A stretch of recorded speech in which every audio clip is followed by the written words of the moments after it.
The people you elect to run your country, the ones you send to Washington with your trust and your vote, have a dirty little secret. It's the kind of secret that, once you see it, you can't unsee. They aren't working for you. Look around. Do your leaders seem to be listening to you, or are they listening to someone else? A voice whispering in their ear, from a boardroom, or a private jet. In modern America, political power is no longer earned through public service. It is bought and sold like a commodity. So ask one simple question: where is the money coming from? Follow the money. It cuts through the noise, the talking points, the carefully crafted speeches written by consultants. When a politician tells you they care about your family, your job, your future, check their bank account, not their personal one. So how does the transaction actually work? It's rarely as crude as a briefcase full of cash exchanged in a dark alley. The corruption of our system is far more sophisticated, far more insidious than that.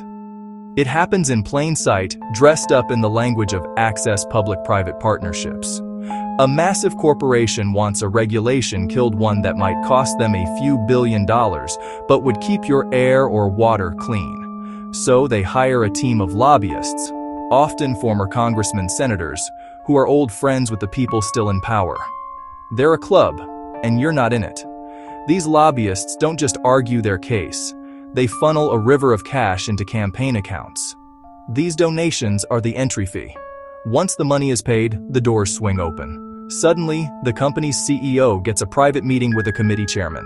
Their lawyers are invited to help draft the legislation that will govern their own industry. Does that sound fair to you? Does your local small business owner get to write the tax code? Of course not. The favor returned for the cash isn't always a direct vote. A buried provision in a massive spending bill, a special tax loophole that only benefits one industry, a federal contract steered to a friendly company without a truly competitive bid. It's death by 1,000 cuts for the average person. And it doesn't stop with corporations. There are the globalist networks groups like the World Economic Forum elites in luxurious mountain resorts, deciding your future without your consent. They push for policies that weaken national borders, centralize economic control, create a world order run by unelected technocrats.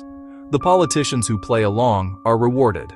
Prestigious positions, glowing media coverage, a seat at the table with the most powerful people on earth. Their loyalty shifts from their constituents to their new global friends. The consequences for you are devastating. Your energy bills skyrocket because your leaders signed on to a green agenda crafted by people who fly to conferences on private jets.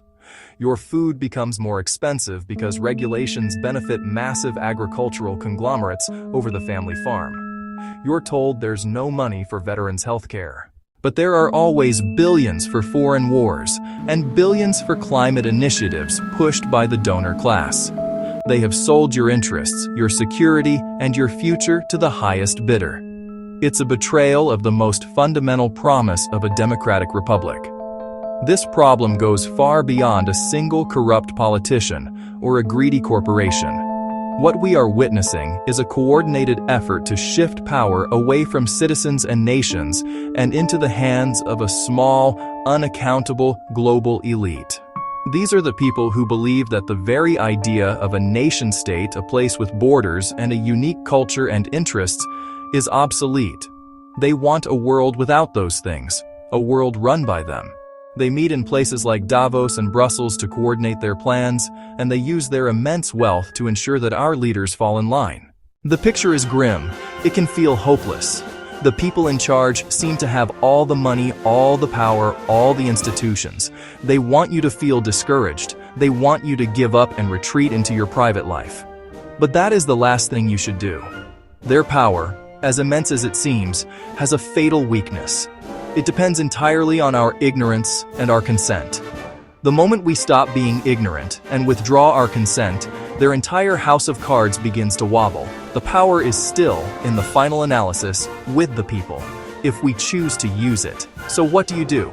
You start by doing your own research. Don't trust what they tell you on the nightly news. When an election comes, don't just listen to the ads. Go online.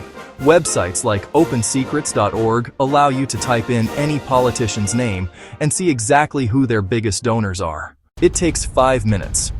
Is it big pharmaceutical companies? Wall Street banks? Foreign lobbies? Now you know who they really work for. Demand that your political leaders hold town halls where they have to answer real questions from you, not from pre-screened journalists. Demand absolute transparency. We must also demand structural change.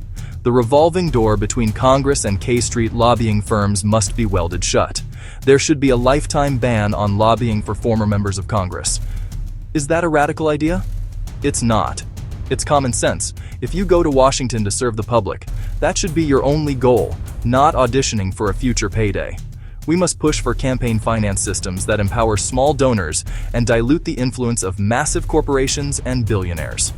Power must be returned to the people, where it belongs. Ultimately, you have to be brave. Speaking out against this system will get you called names. The establishment and their allies in the media will try to label you, dismiss you, silence you. Let them. The truth is on your side. Look at your community. Look at your country. Ask yourself if the people in charge are truly acting in your best interest. If the answer is no, then you have a duty to act. Follow the money, find the truth, and then demand leaders who will serve the people they claim to represent. Because a government that is for sale is no longer a government of the people. Follow the money. Make them answer to you. Because this is your country and your future. Start today.